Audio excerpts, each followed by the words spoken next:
I have held a lot of expensive things in my life. Rings that cost more than the house I grew up in. A crown so heavy the king's own neck used to ache for 2 days after. Once, a diamond the size of a walnut, and I remember my hands shook so badly that old Mr. Penhale took it from me and said, calmly, without looking up, "Owen, it's only a stone. It doesn't know who's holding it." But the pearls were different. And I know exactly why, and I've never told anyone, and I'm going to tell you now because I'm 61 years old and Mr. Penhale is dead, and the woman who owned them is dead, and the man who stood in the smoke at Kingsgate Park, the one who wouldn't move, the one everybody in Ashmoreth argued about for a solid year afterwards, he's dead too. So there's nobody left to be embarrassed. There's just me.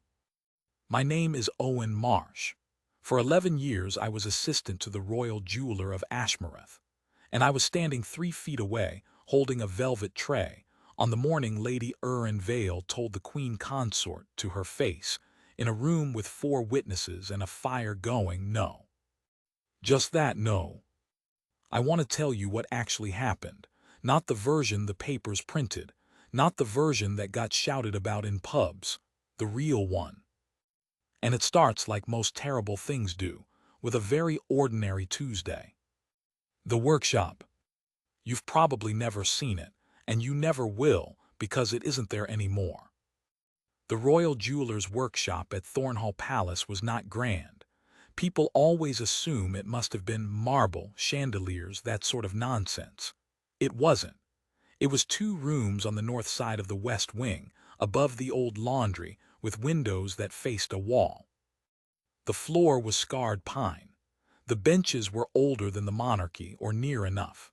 There was a smell in there that I have never smelled anywhere else since: polishing rouge, hot metal, pipe smoke, and the particular damp of a building that has been rained on since 1602. I loved it, God, I loved it.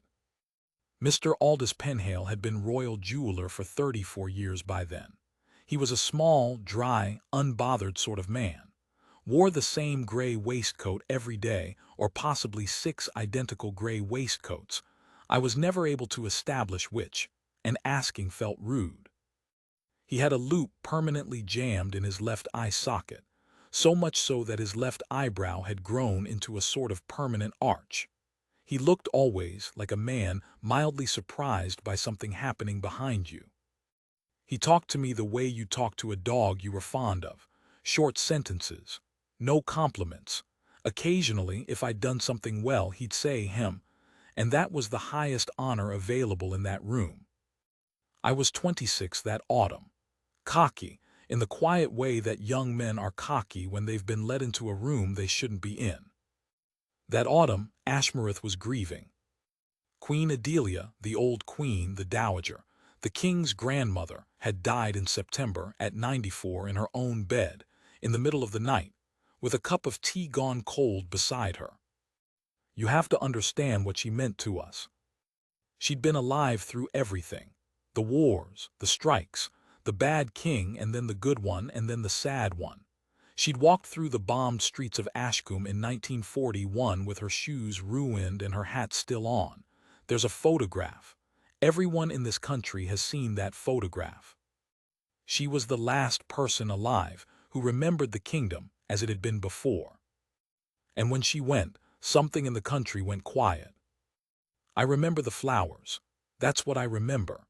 People brought flowers to the palace gates for 11 days, and the pile grew and grew until it was chest-high and 40 feet wide. And then it rained, and the whole thing turned to brown mush, and still people came and laid more on top. The smell got so bad they had to move it. The papers weren't allowed to mention that. The PARLS. 2 weeks after the funeral, Sir Gideon Thackeray came up to the workshop. Now Thackeray was master of the household. Tall, silver, immaculate, with a voice like a door closing gently in an empty church. He never came up to us. He summoned. If Thackeray climbed those stairs himself, it meant something had gone wrong somewhere, or was about to. He stood in the doorway and looked at the mess of our workbenches, with an expression of mild physical pain. "Mr. Penhale. Sir Gideon. The Adelia strands." Mr. Penhale put down his file. He did it slowly, the way he did everything. "What about them?" "They're to be cleaned, inspected, valued, and catalogued, discreetly, within the fortnight." "Why?" Thackeray's jaw did something small. "Because I have said so." "That's not a reason. That's an instruction wearing a reason's coat." I nearly laughed. I had to look at the floor. There was a pause. Then Thackeray said more quietly, "Because there is a question about where they're going, and I would like the answer to that question to arrive after we know precisely what they are worth and not before." Mr. Penhale looked at him for a long moment. He said. "They came up that evening in a black case, carried by two men who did not speak, escorted by a palace guard who stood outside our door for the entire time the case was in the room, and did not once lean against the wall. I noticed that. I don't know why I noticed it. He just stood there perfectly still for 6 hours. I brought him a cup of tea at 10 o'clock and he said, 'Very kind, sir, I can't,' and went back to standing. I remember thinking, what a stupid job. I want you to hold on to that. What I thought. Because I was wrong, and I found out how wrong in the worst possible way, and it took a bomb to teach me." Mr. Penhale opened the case on the felt. And I stopped breathing. 9 strands, 9. South Sea pearls, the great old ones, the kind that don't exist anymore because the beds they came from were fished to nothing before my grandfather was born. Graduated, the biggest at the center, dropping away to either side, so evenly that it was almost mathematical, almost cruel. The color is the thing I can't explain. They weren't white. People say pearls are white and they're not the good ones. These were the color of the inside of a shell held up to a candle. There was a pink in them, and under the pink a green, and under the green something that wasn't a color at all, just depth, just going down. The clasp was a rose-cut diamond and sapphire, set in silver over gold, and it was 18th century, and it had been repaired badly in 1911 by somebody who should have been prosecuted for it. "Well," said Mr. Penhale. He sat down, which he never did in front of work. "There it is," he said. "Sir, 200 years Owen, give or take, worn by 5 queens." He touched the center pearl with one fingertip, very gently, the way you'd touch a sleeping baby's hand. "She wore these to her wedding, and to her husband's funeral, and to the state opening every year for 61 years without missing one." He picked up his loop and then put it down again. "They're not a necklace," he said.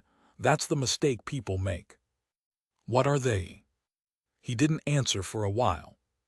"They're a sentence," he said finally, "and whoever wears them next finishes it." What the WILL said, and didn't. Here's where it gets tangled, and I have to be careful, because I only know parts of this from the room and parts of it from what I was told later by people who were in other rooms. Queen Adelia left a will. Of course she did. 94 years old, sharp as a tack until the last month, she left a will as thick as a hymnal. The pearls were in it. They went to her granddaughter, Lady Eryn Vale. And that right there is where the whole kingdom's teeth went on edge, because Eryn Vale was, in the strictest and most inconvenient sense, nobody. Let me explain. Eryn was the daughter of the old queen's daughter, Princess Marian, who had, scandalously, in 1974, married a horse trainer named Vale. No title, no land, a man with big hands and a Yorkshire vowel and an absolutely unshakable calm about the whole business. Marian had been cut adrift, more or less. Not cruelly, just quietly. She wasn't invited to things. Her children didn't get titles. And the old queen, who had, everyone assumed, disapproved, carried on writing to her every single week for 30 years, letters nobody knew about until after she died, and there were 1,600 of them, tied in bundles in a hat box. Eryn grew up on that horse farm. She rode, that's what she did. She rode competitively, she rode brilliantly, and she won a silver medal at an international games in her 20s, and she gave interviews in a muddy anorak with her hair stuck to her forehead, saying things like, well, he was a bit of a pig at the third fence, but he came right. The country adored her, not the way they adored the palace, differently. The way you adore a cousin who's better than you at everything, and doesn't seem to have noticed. She had no royal duties. She had no royal money. She had, so far as anyone could tell, no royal ambition whatsoever. And she had just inherited the most significant piece of jewelry in the history of Ashmoreth. Now, the Queen Consort. Her name was Marguerite. And I am going to try to be fair to her, because everybody else in this story wasn't, and because I have thought about her for 35 years, and I am no longer certain she was the villain. Marguerite was the king's second wife. The first, you'll know her name, everyone does, had been young and luminous and unhappy, and she had died on a wet road in a country not our own, and the entire kingdom had gone mad with grief for a decade afterwards, and a piece of that grief had gone hard and sharp and turned itself into hatred, and the hatred had gone, unerringly, at Marguerite. Because Marguerite had been there the whole time, before, during, after. She'd waited 30 years. She'd been photographed leaving side doors. She'd been drawn in cartoons with a witch's chin. Someone once threw a bread roll at her outside a supermarket, an actual bread roll, and she picked it up and handed it back to the woman and said, "You've dropped this," and got into her car. By the autumn I'm describing, she had been Queen Consort for 6 years. She had done, by every honest measure, an entirely decent job of it. She went to the hospitals. She sat with the dying. She read to schoolchildren and did not visibly hate it. And she had never, not once, worn anything that had belonged to the old queen. Because the old queen had never given her anything. Not one brooch, not one ring, nothing. For 30 years, nothing. You can call that a coincidence if you like. Nobody in Ashmoreth did. She came to the workshop. It was the 4th day. We had the strands laid out on white felt under the good lamp. I was doing the tedious part, logging each pearl, measuring it, noting its flaws. Pearls have flaws, all of them. Little pits, little ridges, a place where the nacre went thin. Under magnification, the perfect ones look like the surface of the moon. I'd got to number 41 when I heard the door. Mr. Penhale said, "Ma'am," in a voice I had never heard him use, and I looked up. She was standing in our doorway in a green coat. I want to tell you I bowed properly. I didn't. I stood up so fast I knocked the loop off the bench and it rolled, and she watched it roll, and she said, "Oh, don't, I'm the one intruding." She was smaller than I expected. That's always true of famous people. And older. Her face in photographs was a hard thing, all angles. In that room, with the bad north light coming through the window, it was just a face, tired around the eyes, a little lipstick on one tooth, and nobody had told her. "May I see them?" Mr. Penhale hesitated for about half a second. Then he stepped aside. She came to the bench. She didn't touch anything. She put her hands behind her back, actually put them behind her back like a schoolgirl at a museum, and she leaned over the felt and looked at the pearls for a long, long time. The workshop clock ticked. Down in the courtyard somebody was revering a van, and the beeping came up through the glass. "I held these once," she said. Mr. Penhale said nothing. 1989. At Marrowfield. She was getting dressed for dinner and her maid was ill, and I was there, you see. I was always somewhere I shouldn't be, and she said, "You'll do," and I did up the clasp for her. Her mouth moved, not quite a smile. It took me 4 goes. My hands were sweating. She stood there and let me, never said a word. And when I got it finally, she looked at me in the mirror and she said, "Thank you, dear." She straightened up. 36 years, she said. I've thought about that dear for 36 years, whether it meant anything, whether it was just a word. I was 26 and stupid, and I heard myself say, "What do you think it meant, ma'am?" Mr. Penhale went very still. But she turned and looked at me, and she considered the question properly, the way you'd consider it from an adult. "I think," she said, "that she was a woman who was very careful with words and used them exactly, and I have never been able to decide whether that makes it better or worse." She looked back at the pearls. "9 strands," she said quietly. "You know what I always thought? 9 is an odd number. It's a strange number for a necklace. Why not 8? Why not 10? And then I realized she wanted a center. She wanted one pearl right in the middle of her throat. Right on the, she touched her own throat, the hollow of it absently right there, so that when she spoke, you'd see it move." She dropped her hand. "She was the cleverest person I ever met," said the Queen Consort of Ashmoreth, "and she never once let me know if she liked me." Then she said in a completely different voice, a brisk one, a public one, "I'm told they're going to Eryn." "That is my understanding, ma'am," said Mr. Penhale. "Yes," she nodded several times. "Yes, well, she's a marvelous girl." She pulled her coat straight. "They should be worn, though, shouldn't they? That's the thing about them. They're not, one can't put them in a drawer, they dull, they need skin." She looked at Mr. Penhale.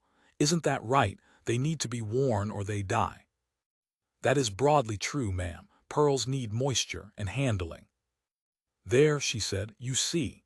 And she smiled at us both brightly, and it did not reach anywhere near her eyes.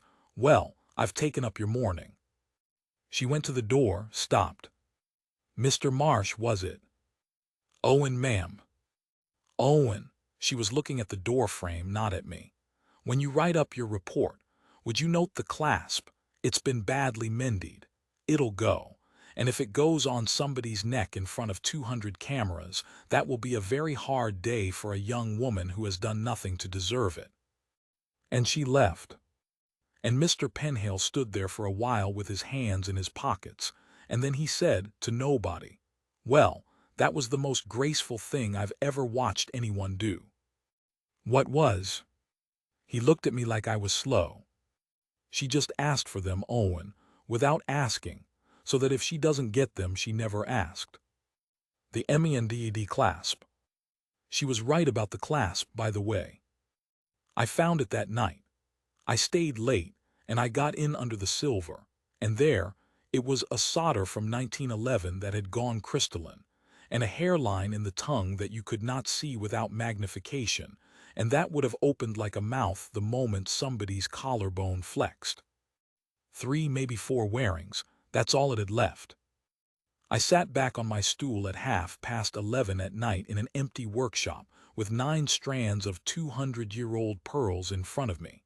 And I thought about a woman in a green coat who had held that clasp exactly once, 36 years ago, for 4 fumbling seconds, and had noticed. She hadn't seen the report. She hadn't touched it that morning. She just knew. And I remember the cold feeling that came over me, which I have never entirely shaken, and it wasn't suspicion exactly. It was this. She has thought about these pearls every day of her life. And the girl they're going to has probably never thought about them once. The girl they were going to. I met Eryn Vale 9 days later. She came in through the kitchens.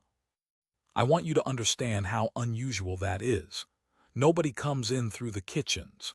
There is an entire architecture of doors at Thornhall, and each one means something, and the kitchen door means you work here. She came in through the kitchens because she'd parked her horsebox in the tradesman's yard, because she'd driven herself down from the farm, and because, as I later learned, she had genuinely never in her life used the main entrance and it hadn't occurred to her to start. I heard her before I saw her. She was laughing at something one of the porters said. A real laugh, loud, ending in a snort. Then she was in our doorway in a wax jacket with hay on the shoulder. Mid-40s, weathered face, hair scraped back, a nose that had been broken and set slightly wrong from a horse or a fence or both. "Hello," she said. "Sorry, are you the Pearl chaps?" "We are," said Mr. Penhale. Right? She rubbed her hands together and I saw them, and they were a working woman's hands, short nails, a scar across 2 knuckles. Right, well, show me the horrible things. She looked at them for about 4 seconds. 4. I counted because I couldn't believe it. Then she said, God, they're enormous, aren't they? And stepped back and looked around our workshop instead, at the tools, at the scarred bench, at the pipe rack, with what I have to admit was real curiosity. Is that a hammer from the 1700s? 1690, said Mr. Penhale. May I? She picked it up, turned it over, weighed it in her palm properly, the way you weigh a tool you intend to use. Beautiful balance, she said. And I thought, the pearls, look at the pearls. Anyone else in this kingdom would be on their knees. Mr. Penhale coughed. My lady, there is a question of the valuation and of the insurance and of where they are to be. Yes, she put the hammer down. Yes, I know. Gideon's been at me about it for a fortnight. She sighed, and it was the sigh of a woman who has a lorry to unload and a lame gelding and no time for any of this. Look, can I ask you something? Honestly. Of course. What are they for? Mr. Penhale blinked. I mean it, she said. Not what are they worth, what are they for? Because I've got a farm and a mortgage and I could sell these and never work another day and I would rather be shot. And I can't wear them. Where would I wear them? To the feed merchant, she laughed once. So they'd go in a bank vault in the dark for 40 years until I die, and then it's somebody else's problem. She looked at him. Granny wasn't stupid. She never did anything by accident, not once in 94 years. Her jaw shifted. So what are they for? And Mr. Penhale, and I have never loved him more than in that moment, said, They need to be worn, my lady, or they die. Eryn Vale went very quiet. She looked at the 9 strands on the white felt, properly this time, for a long while. They need to be worn, she repeated. Yes. By whom? That, said Mr. Penhale, is not a jeweler's question. She smiled at that. A slow, unwilling, extremely dangerous smile. The smile of somebody who has just understood the shape of the trap they're standing in and has decided they don't mind. No, she said. No, I don't suppose it is. She picked up her car keys. Do you know who I keep thinking about? She said at the door. Isolde. I said, the princess, my lady. She pulled her collar up. Poor cow's been carrying this entire family on her back for 15 years and she's never asked for a single thing, not one. And every time she puts on something borrowed, the papers say she's aping Granny. She shook her head. Aping, Christ. She left. And 10 seconds later, she put her head back round the door and said, Oh, and the Queen came to see you, didn't she? Mr. Penhale, without a flicker. The Queen Consort visited, yes. Course she did.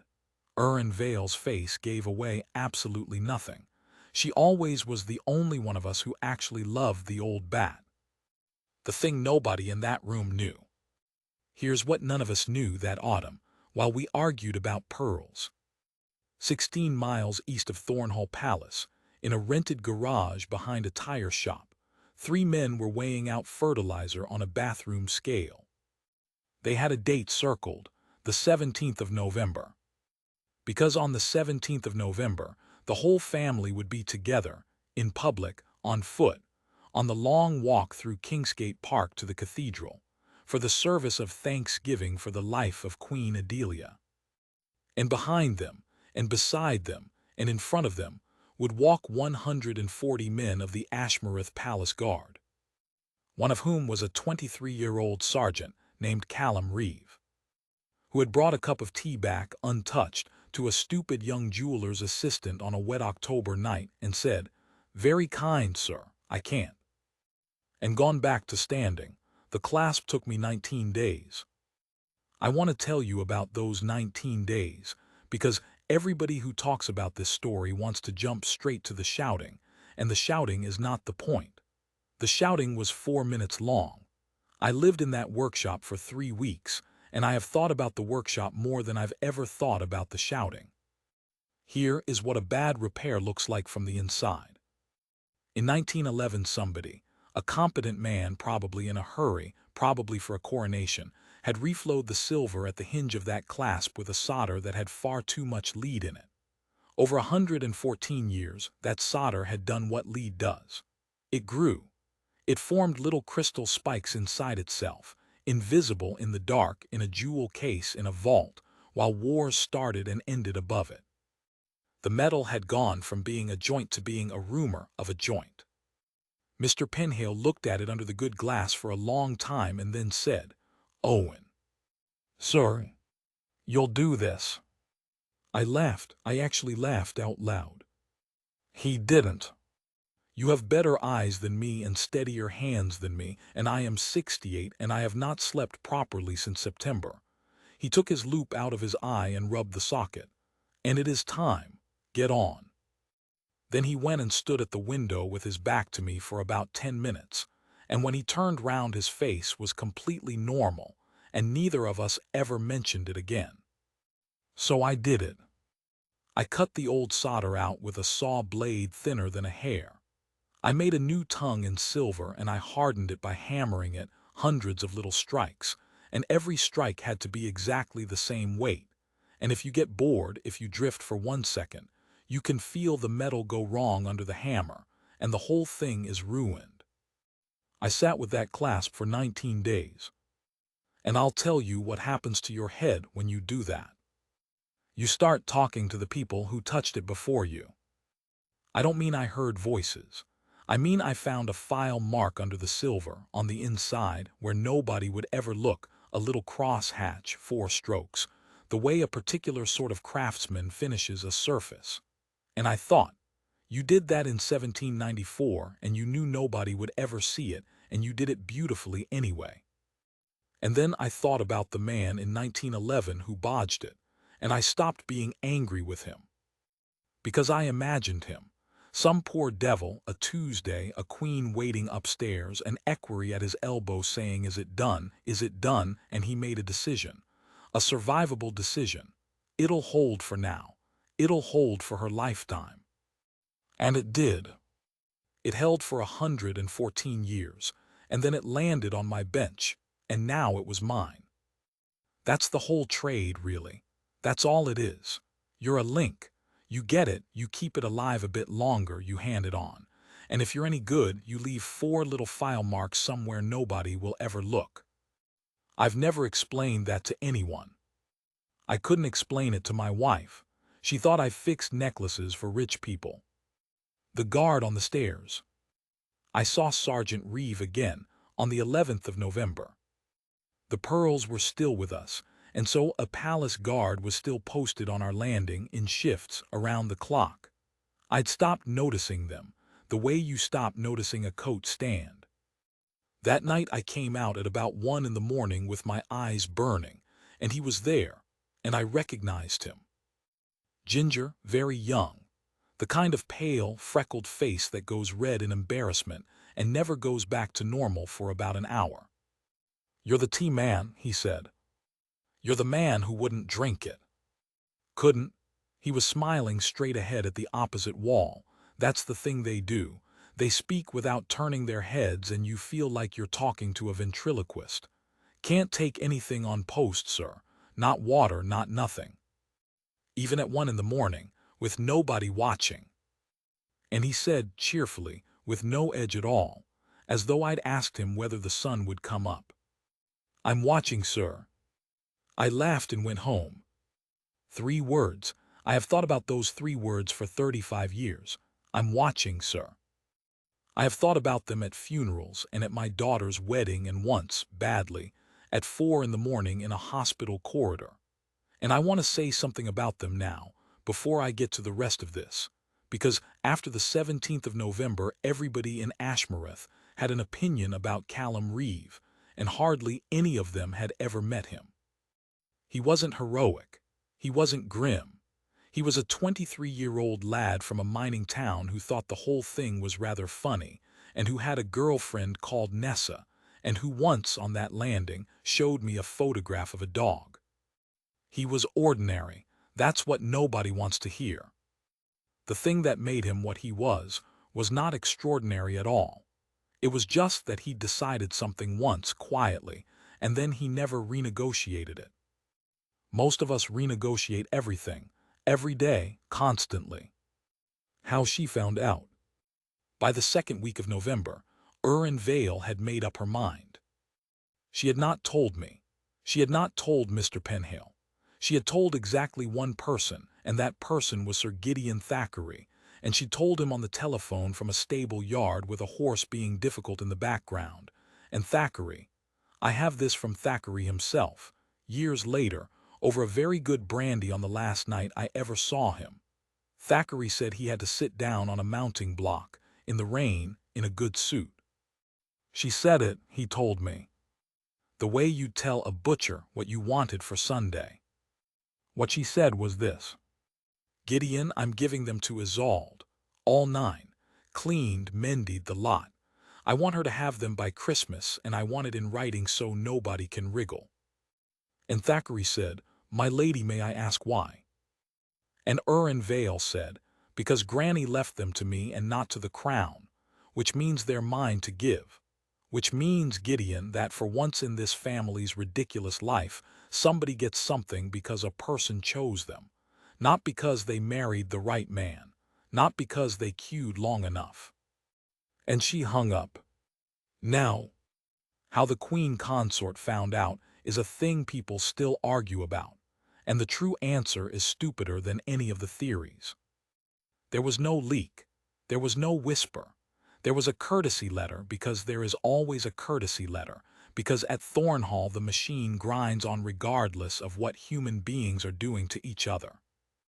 Some assistant private secretary, a decent young man named Parrot, who I believe now runs a bookshop, and good luck to him, was told that a significant item was moving from Vale to the Princess Isolde, and that the household should be advised, and he drafted the standard note, and it went in the standard box, and the box went up.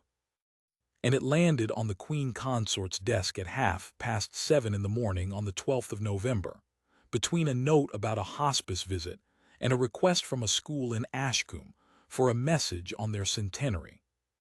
She read it, I'm told, twice. Then she went to her breakfast. She had a boiled egg. She discussed with her page the arrangements for the 17th, and whether the weather would hold, and she asked after his mother, who was ill.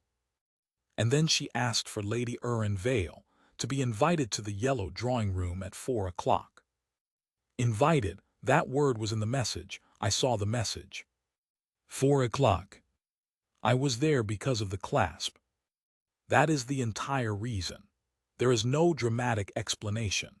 Mr. Penhale and I had been summoned to bring the strands for the princess's first fitting, to check the length on her neck, because a necklace that sat on Queen Adelia's collarbone in 1962 will not sit the same on a different woman in a different century. And if it's wrong, you can see it from 30 feet away, and every photograph is ruined forever. We arrived at 3:50 with the case and a velvet tray and 2 guards. And Sir Gideon Thackeray met us at the door of the yellow drawing-room, and his face was the color of paper, and he said very quietly, Say nothing, look at nothing, do not leave the room. And Mr. Penhale said, Gideon, what have you done? And Thackeray said, Nothing, that's rather the trouble. The yellow drawing-room isn't yellow. It's a sort of exhausted gold, and the silk on the walls was hung in 1830 and it's shredding, and there are places where it hangs off in strips like old skin, and they've decided it's not worth fixing. There was a fire going, real coal. Somebody had built it badly, and it kept collapsing in on itself with a soft sound every few minutes, like something breathing in its sleep. 2 long windows, rain on them. It got dark early that November, and the lamps were on at 4 in the afternoon. Princess Isolde was already there. She was standing by the fire with her hands folded, in a navy dress, and she looked, I'll be honest, she looked like a woman waiting outside a headmaster's office. I'd never been within 20 feet of her before. Everybody in the kingdom knew her face. She'd married the heir when she was 24. 15 years of it. 15 years of standing in the rain in a good coat. She'd had 3 children and buried a mother, and she had, over those years, developed a way of holding her chin very slightly up, which the newspapers called serene, and which I understood, in about 4 seconds in that room, was simply the position your head goes into when you are not going to cry. She saw the case in Mr. Penhale's hands, and something moved across her face. Not greed, nothing like it. Fear. She was frightened of them. That's what I saw, and I thought, nobody has ever asked her a single question about any of this. Eryn came in at 3:58. She was wearing the same wax jacket, I swear to God, in the yellow drawing room. There was hay on it. She saw Isolde and her whole face changed. She went across the room and took her by both arms and said, "Hello, you," and Isolde said, "Eryn." And there was a warmth there, an old real warmth, and I remember being surprised by it, and then being ashamed of being surprised. Of course they knew each other. Of course they did. 2 women who had married and been born into the same slow-moving disaster at different doors. Eryn said, "Do you know why we're here?" Isolde said, "No." Eryn said, "Oh good, neither does she." The Queen Consort came in at 4 o'clock exactly. Nobody announced her. She just opened the door herself and closed it behind her, which is not done, and she was carrying a single sheet of paper, and she was wearing gray. Mr. Penhale and I bowed. Thackeray bowed. Isolde curtsied, a small, automatic muscle memory dip, and I saw the Queen Consort register it, and I saw something in her flinch, because Isolde had curtsied to her the way you curtsy to a stranger after 6 years. "Eryn," she said. "Ma'am." "Sit down, all of you." Then when nobody moved, "No, fine, stand, why not?" She went to the fire and stood with her back to it, which put her face in shadow and everyone else's in the light, and I don't know whether she did that deliberately, and I suspect she did it deliberately, because she had spent 30 years learning that room. She said, "I'm told the Adelia strands are going to Isolde." Eryn said, "Yes. Before Christmas. That's the plan. And this is your decision. It's mine to make." "It is," said the Queen Consort. "Yes, legally it is entirely yours. I've had it checked, which took my staff 4 hours, and I want you to know I checked it before I asked to see you, because I did not want to come in here and shout at you about something I turned out to be wrong about." The fire collapsed. Everyone jumped except her. "I'm not going to shout," she said. "I'm going to ask." And then she did something that I have never got over. She said, "Isolde, would you like to leave? You may. I think better of you if you stayed, but you may go." And Isolde said, "I'll stay." And her voice shook. "Good," said the Queen Consort. "Then you'll hear me be humiliated, and I'd rather that than have it happen behind your back." She turned to Eryn. "I would like the pearls," she said. Nobody breathed. "I would like the pearls," she said again, evenly, "for the 17th, for the service, for 1 day. And then I will hand them to Isolde myself, on the cathedral steps if you like, in front of every camera in Europe, and I will say that they were her gift and her choice, and I will never touch them again as long as I live." Eryn didn't move. "1 day," the Queen Consort said. "That's the whole appeal. 1 day in a church at the funeral service of a woman She stopped. She had to stop. Nobody in that room looked at her. Thackeray looked at the carpet. I looked at the tray in my hands and the 9 strands lying on it like something asleep. "Of a woman I served," she said, "for 30 years, who never once said my name to a newspaper, who never defended me, and who was, I think, right not to." I have to slow down here, because what she said next is the thing that has kept me up. She said, "You all think I want to be seen in them. You think it's vanity. It isn't, and I can prove it isn't, because I'll tell you exactly what I want, and it's much worse than vanity." She lifted her chin. I want, she said, one photograph in existence in which I am wearing something that was hers. One. Because when I die and I'm 68 and I've had one cancer already, which none of you know about, and I'd be obliged if it stayed in this room when I die, they will run the obituaries. And every one of them will say, the woman she waited for. Everyone. And there will not be one single image in the whole archive of this country in which the family I gave my life to is touching me. The rain went across the window. Not one, she said.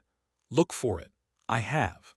There is a photograph of me at Marrowfield in 1994 standing 11 feet from her, and I have it in a drawer and I have looked at it more times than I will tell you. She held up the sheet of paper. Her hand was steady. So, that's my appeal. It's a bad appeal. It's the appeal of a vain, frightened, 68-year-old woman who has done everything correctly for 30 years and has been hated for all of them, and is now asking a horsewoman for permission to be part of a family she has already given her entire life to. She put the paper down on the table. There, now say no, Eryn, and say it properly. So I don't have to wonder. I want you to understand something. I was 26. I was holding a tray, and I was completely, helplessly on her side. Every person in that room was. I could feel it. Thackeray had his hand over his mouth. Isolde had gone white and had turned her face towards the fire. And Eryn Vale stood there in a coat with hay on it, and I watched her think about it. She really thought about it. 10 seconds. 15. She was not performing. Her eyes went to the tray and to the fire and to Isolde's back. And then she said, "No." Just that. Then into the silence, because she was not a cruel woman and she knew what she had done. "Ma'am, I'm not saying no because of you. I want you to hear that. I'd say the same to my own mother." "Then say why." "Because you've just told me exactly what they're for." Eryn's voice was rough. "You said it yourself. You want a photograph. You want the record to say something. That's not wearing them. That's, forgive me, that's using them to settle an argument with dead people. And Isolde won't." "No," said Eryn. "Isolde will wear them to open a hospital in Ashcombe on a wet Tuesday when there's nobody there but the local press and a lot of frightened people in dressing gowns. And she'll have them on under her coat and nobody will even see them. And she won't tell anyone she's wearing them, and she won't tell me. And I'll find out 10 years later by accident." She turned to Isolde.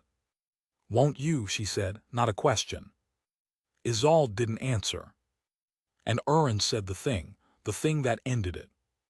"Granny gave them to me," she said, "and I've worked out why, and it took me a month. She gave them to the one person in this family who didn't want them, because she knew that the moment they went to someone who wanted them, they'd stop being pearls and start being a verdict." She looked at the Queen Consort steadily. "And you want a verdict, ma'am. That's all you've ever wanted. And I'm terribly sorry, and I mean that, but I'm not the court." The Queen Consort stood very still. Then she nodded once and said, "Yes, all right," and smoothed her skirt. And that was the moment when I realized she was going to be all right. And it was also the moment I realized she was never going to be all right. And both of those things were true at once, and I have never understood how. She said, "Isolde." Isolde turned round. Her face was wet. She didn't wipe it and she didn't apologize for it, and I remember thinking, there she is. "Ma'am," she said, "please don't ask me to refuse them, because I will, and then we'll all have lost." And the Queen Consort said, "I know." And Isolde said, and this was the first time I ever heard her speak with anything in her voice, and there was 15 years in it, "Then let me lend them to you." The room stopped. "They'll be mine," Isolde said. Her voice was shaking so hard she had to stop and start again. "That's what Eryn's saying, and she's right, and I won't argue with her. They'll be mine. And on the 17th I will come to your rooms at 6 in the morning before anyone is awake, and I will put them round your neck and do up the clasp myself, and I will do it badly, and it will take me 4 goes." The Queen Consort's face did not move. but her hand went out and found the mantelpiece. "And there'll be no photograph," Isolde said. "Nobody will see. There'll be no record and no obituary and no verdict, and you'll wear them to the cathedral under a high collar and nobody in that building will know, and I will know, and Eryn will know, and these two gentlemen will know, and Gideon will know." She stopped. Then she said, "That's not the record, ma'am. That's better, that's a secret, that's what families have." Nobody spoke for a long time. The coal fell in on itself again. And the Queen Consort of Ashmoreth said, in a completely ordinary voice, as though accepting a second cup of tea, "6 o'clock then." And she walked out of the room and closed the door herself, and I heard her heels go all the way down the corridor without pausing once, and I have never in my life heard anything so brave. Afterwards, Eryn sat down on a chair that people are not allowed to sit on and put her head in her hands. Thackeray poured her a whiskey without being asked. He poured one for Mr. Penhale too, and then, after a pause, one for me, and I have never forgotten that either. Isolde came over to the tray. She looked down at the 9 strands. "Are they very fragile?" she asked me. "The clasp was, ma'am. It isn't now." "Did you mend it?" "Yes, ma'am." "Will it hold?" And I said something absurd and young and true. "It'll hold longer than any of us." She smiled at that, a tired, crooked, real smile. "Well," she said, "that's the job, isn't it?" The fitting took 11 minutes. They lay on her exactly right, first time, which almost never happens. I did up the clasp. My hands were sweating. It took me 4 goes. 6 days later, at 11 on the morning of the 17th of November, 400 yards from where the family had just entered Kingsgate Park, a white van parked on Marlow Street came apart in a flash of light that people in Ashcombe felt through the soles of their feet. And the crowd, 40,000 people, packed 12 deep along the processional route, turned as one animal and began to run. And of the 140 men of the Ashmoreth Palace Guard, 139 did exactly what they had been trained to do. And one of them didn't.